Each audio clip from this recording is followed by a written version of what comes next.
ये बात है फरवरी 1948 की और लोकेशन करीब वही थी जहां MH370 2014 में आखिरी बार रेडार पे देखा गया था, यानी कि स्ट्रेट ऑफ मलाक्का।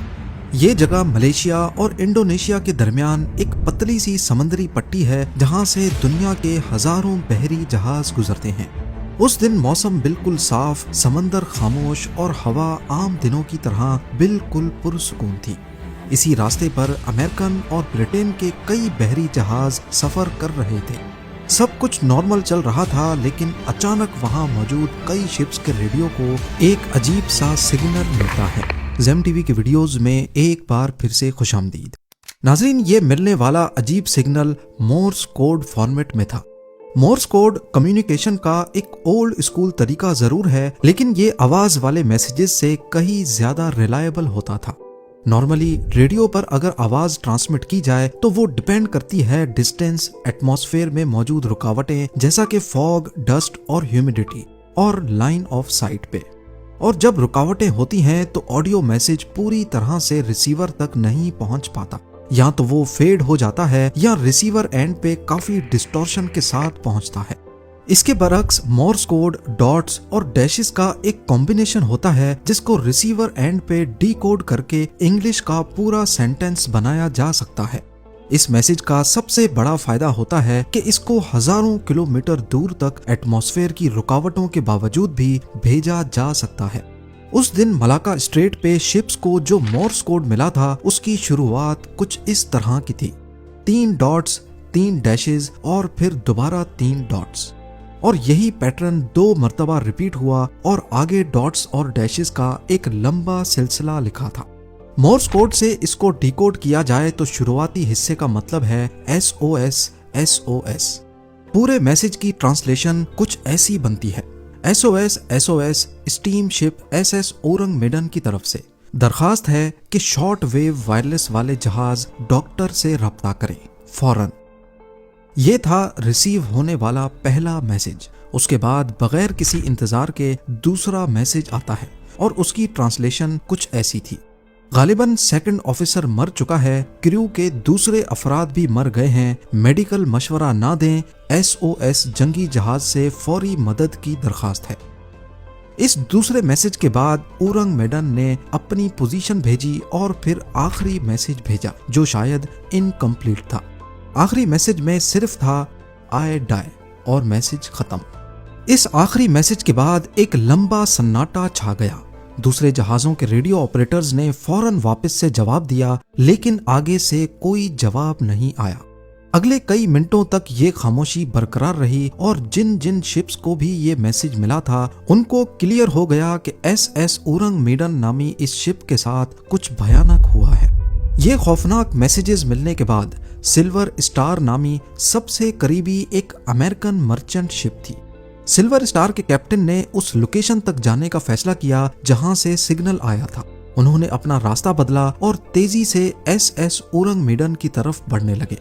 पहले तो उन्हें ऐसा लग रहा था कि शायद जहाज डूब रहा है या उस पर हमला हुआ है।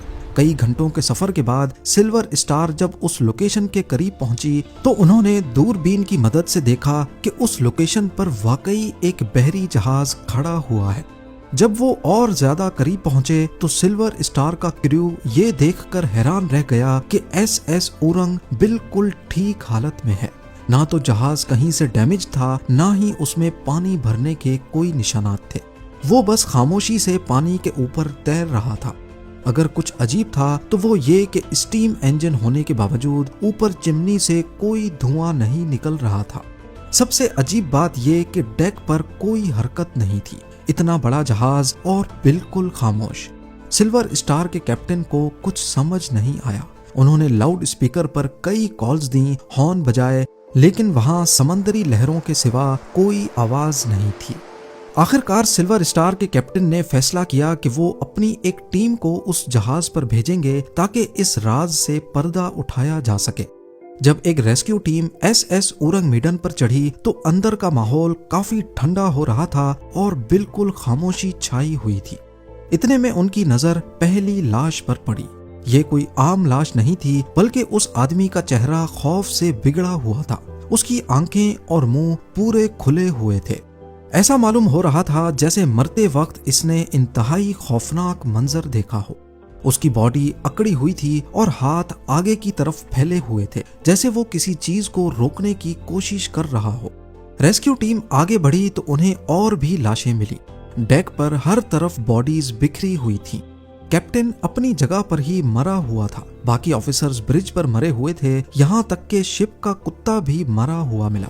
उस कुत्ते की मौत भी नॉर्मल नहीं लग रही थी, वो भी अकड़ा हुआ था और उसका मुंह भी खुला हुआ था। सबसे हैरान करने वाली बात यह थी कि किसी भी बॉडी पर कोई जख्म के निशानात नहीं थे, ना खून बहा था, ना कोई चोट लगी थी, ना ही किसी लड़ाई के निशानात वहां मिले।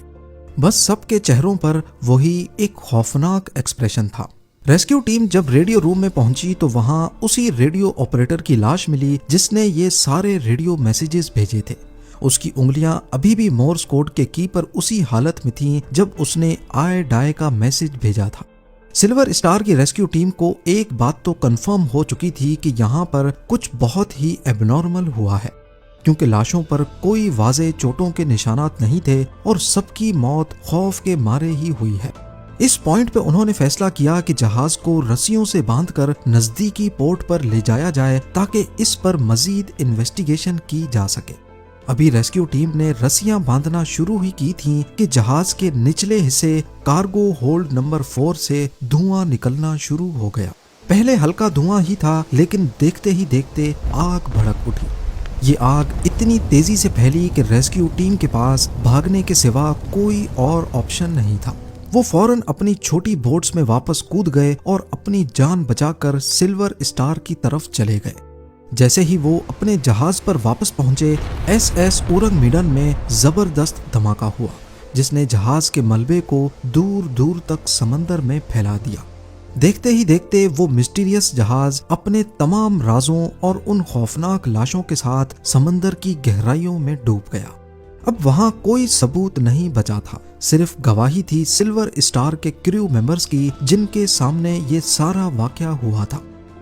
चूंकि कोई सबूत ही मौजूद नहीं था, इसीलिए कई लोगों ने इसको मन गढ़ंत कहानी कहा और कुछ लोग इस पर कॉन्स्पिरेसी थ्योरीज बनाने लगे।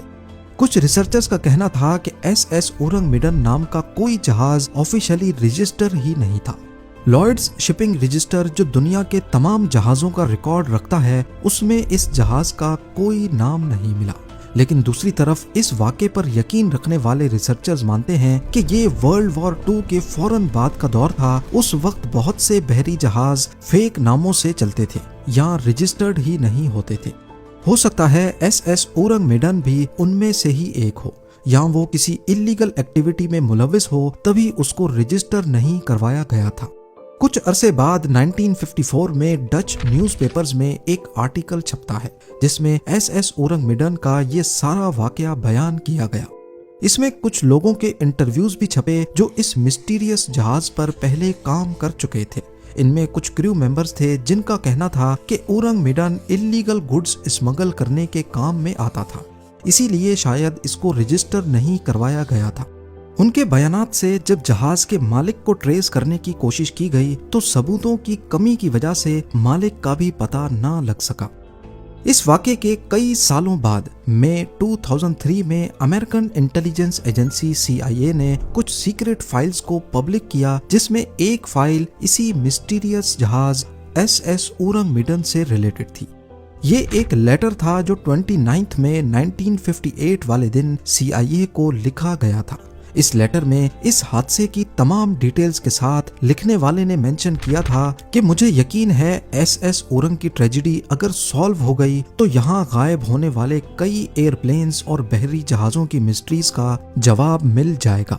इस लेटर पर CIA ने कोई इन्वेस्टिगेशन की या नहीं, पर इस लेटर को अगले 45 सालों तक सीक्रेट फाइल्स में रखा गया और फिर 2003 में डीक्लासिफाई किया गया। आज भी ये CIA की वेबसाइट पर मौजूद है। उस वक्त सबसे ज्यादा मानी जाने वाली और लॉजिकल थ्योरी ये थी कि एसएस उरंगमीडन पर कोई खतरनाक केमिकल लोडेड था। याद रहे कि उस वक्त वर्ल्ड वॉर 2 ताजी खत्म हुई थी। जापान और जर्मनी के पास बहुत से डेडली केमिकल्स हुआ करते थे। कहा जाता है कि ये जहाज इन डेडली केमिकल्स की स्मगलिंग कर रहा था, जैसा कि पोटेशियम साइनाइड, या नाइट्रोग्लिसरीन। एक्सपर्ट्स के मुताबिक अगर समंदर का नमकीन पानी पोटेशियम साइनाइड के साथ मिल जाए तो उससे बेहद जहरीली गैस निकलेगी। ये इंसान की लंग्स में जाकर केमिकल रिएक्शन करती है और दम घुटने से फौरन मौत हो सकती है। इस थ्योरी से ये बात साबित होती है कि वहां से मिलने वाली बॉडीज पर कोई जख्म क्यों नहीं थे। नाइट्रोग्लिसरीन की बात की जाए तो वो एक एक्सप्लोसिव केमिकल है। अगर उसे सही से स्टोर ना किया जाए तो वो अपने आप भी फट सकता है। हो सकता है रेस्क्यू टीम ने जो आग देखी वो इसी केमिकल का नतीजा थी। एक और एंगल ये है कि शायद ये जहाज यूनिट 731 का सामान लेके जा रहा था। यूनिट 731 जापानीज आर्मी का वो खौफनाक यूनिट था जो इंसानों पर बायोलॉजिकल एक्सपेरिमेंट्स करता था। जब अमेरिकन इंटरवेंशन के बाद जापान जंग हार गया तो अमेरिका ने उनके साइंटिस्ट को अपने पास शिफ्ट करना चाहा।